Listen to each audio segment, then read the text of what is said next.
Tiniyak ng Light Rail Manila Corporation na ligtas pa ring sakyan ng mga tren ng LRT kasunod ng naging peligrosong pagbiyahe ng isang unit nito. May paliwanag na rin sila kung bakit umaandar ang naturang tren kahit bukas pa ang pinto. May ulat on the spot si Chino Gaston. Chino? Rafi, mga sensor sa pintuan na kalumaan ng first generation trains ng LRT Line 1 ang naging dahilan daw sa pagbubukas ng mga pinto ng LRT habang tumatakbo na nakuha na ng video at kumakalat ngayon sa social media. Paliwanag ng Operations Director ng LRMC o Light Rail Manila Corporation, ang bagong talagang concessionaire ng LRT1, hindi dapat tatakbo ang tren kapag may bukas na pinto. Bahagi daw ito ng safety system ng tren. Ngalan pa ng LRMC, bakit pumalya ang sensor bagamat malaking posibilidad na dahil luma na ito at kailangan ng palitan. Tandaang higit 30 taon na ang tanda ng LRT Generation 1 trains na gawa pa sa Belgium. In order na sa piyesa, hindi lamang para sa mga sensor, kundi pati sa iba pang bahagi ng LRT, gaya ng electrical system, mechanical, signaling, at paging sa mga kailangan sa maintenance at replacement ng relay. Aabot sa 6 hanggang 1 bago makarating ang iba pang mga bagong piyesa at sa loob ng 2 taon makikita na ang pagbago sa LRT1. Tiniyak ng LRMC na ligtas pa rin ang mga tren at agad namang naayos ang problema kagabi. Nagtalaga na ng karagdagang tauhan ng LRMC sa mga platform ng stations para bantayan kasing walang tatakbong tren na bukas ang pintuan. Sa concessionaire agreement, Rafi, magbabayad ang LRMC ng higit 9 billion pesos bilang kapalit ng pangangasiwa sa LRT Line 1 sa gobyerno sa loob ng 32 o 32 taon. Hindi pa kasama dito ang halagang gagastusin ng concessionaire na LRMC sa maintenance at construction cost sa LRT1 extension hanggang Cavite.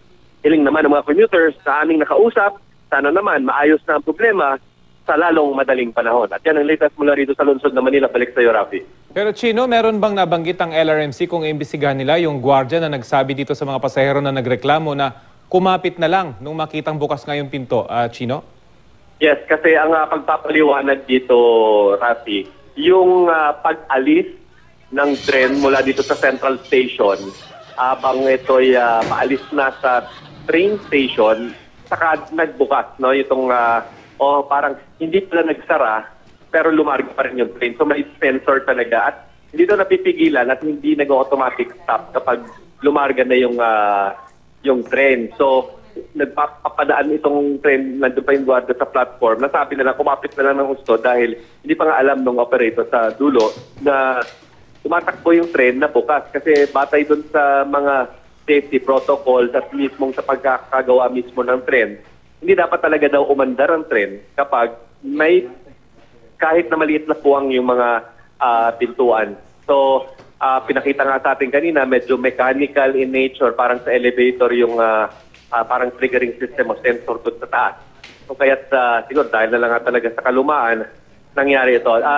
Actually, 2 beses nagkaroon ng insidente, Rafi, na yung pag-alis dito sa Central Station at bago dumating pa sa Pedro Hill Station daw, ay bigla namang bumukas yung pintuan ulit habang tumatakbo yung tren. So, 2 incident actually ito sa yung nangyaring pagkaperya ng sensor ng LRT. Yeah. So, kumbaga, Chino, yung babala ng gwardiya, hindi sarcastic na kumapit na lang kayo, kundi talagang babala na kumapit kayo dahil hindi na mapigilan yan.